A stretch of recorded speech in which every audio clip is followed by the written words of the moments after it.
All right, let's jump right in. Have you ever wondered what the biggest roadblocks to your own intelligence are?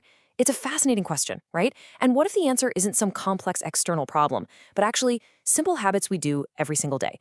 Now, there are a bunch of these, but today we're going to zero in on two of the absolute most powerful mental habits that might be secretly, quietly draining your IQ. So let me ask you this. Do you ever just feel like you're stuck in a mental fog? You know those days where you feel like you're capable of so much more, but your brain just isn't firing on all cylinders?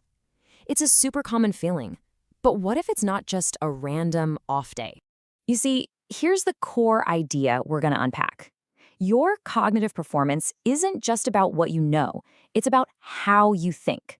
And sometimes the very patterns of our thoughts, these little unseen habits, are the very things holding us back the most.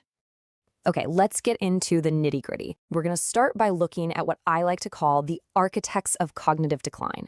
These are foundational habits that can slowly and almost invisibly just chip away at our mental sharpness. And we're going to focus on two of the most powerful and honestly most common habits out there. These are the real heavy hitters that, if you let them run on autopilot, can really keep your brain from ever reaching its peak performance. So, habit number one is something I call the repetition trap. This is all about getting stuck in a loop, making the same mistakes over and over and over again. And the reason we get stuck? Well, it all comes down to a really fascinating concept called metacognition. So, what on earth is metacognition? Well, to put it simply, it's thinking about your thinking.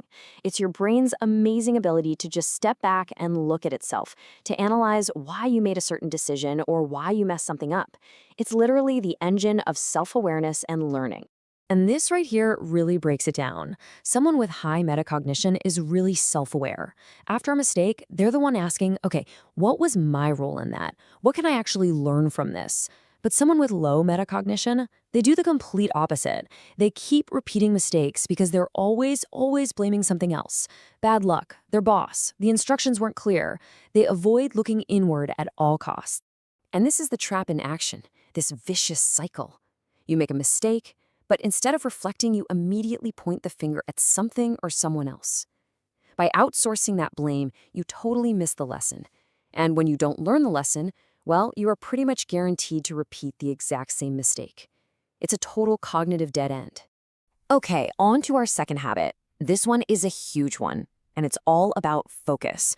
We'll call it the focus drain, because it goes after one of the most critical systems in your entire brain.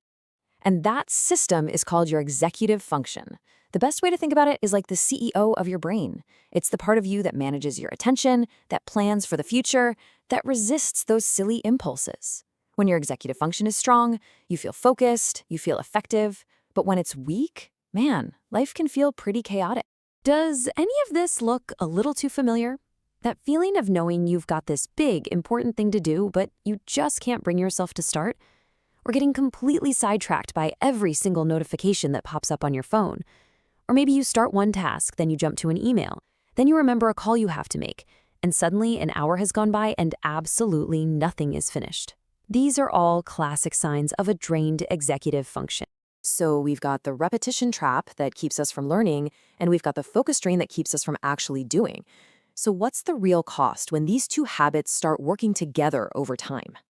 We've only talked about two habits, just two. And you might be thinking, that's it? They seem kind of minor. But here's the thing you absolutely have to understand. These aren't just one-off events. They are patterns that build on each other. They compound. I mean, just imagine a mind that rarely learns from its mistakes and is constantly distracted. Over months, over years, the cumulative effect is just enormous. It's like this slow, steady drain on your effective IQ, on your ability to solve problems, and your capacity to actually go out and achieve your goals. So what's the solution here? Is it some crazy, complex new productivity system? No, actually, the answer is a lot simpler than you might think. It's really about shifting your perspective and becoming the conscious architect of your own mind. This quote just nails it, doesn't it?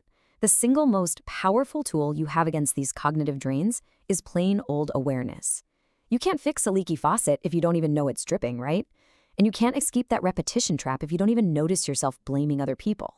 So really, the big takeaway from all of this is simple. Just start noticing. When you feel yourself getting distracted, just gently notice it. When you catch yourself blaming some external thing for a mistake you made, just notice it. That simple act of recognition, that's the first and honestly most important step to taking back your cognitive power. Awareness is what creates the space for you to make a different choice. And in the end, it all comes down to this one question. These habits, they can be the architects of your cognitive decline, just working quietly in the background without you even realizing it.